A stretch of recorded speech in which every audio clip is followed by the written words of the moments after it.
رفت عشقت بودم عزیزت بودم یادت رفت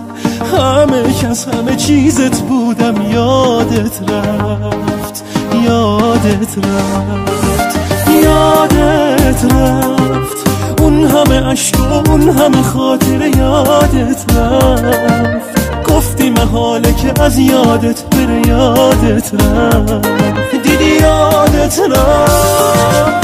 هرچی که دیدم هرچی که دیدی هرچی که گفتم هرچی شنیدی گفتی که آخرین عشقتم عشقم اما چی شد دیدی یادت رفت اون قدم توی شهر و خیابون خیس شدن زیر نم نم بارون اون همه بغض و اون همه خنده آخ که چه آسون یادت رفت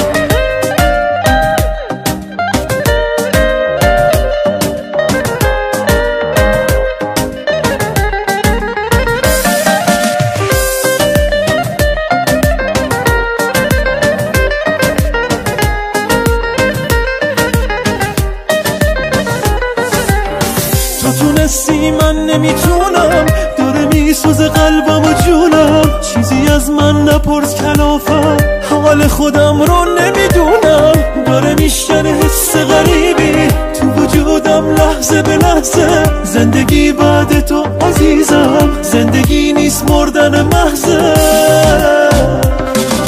یادت رفت عشقت بودم عزیزت بودم یادت رفت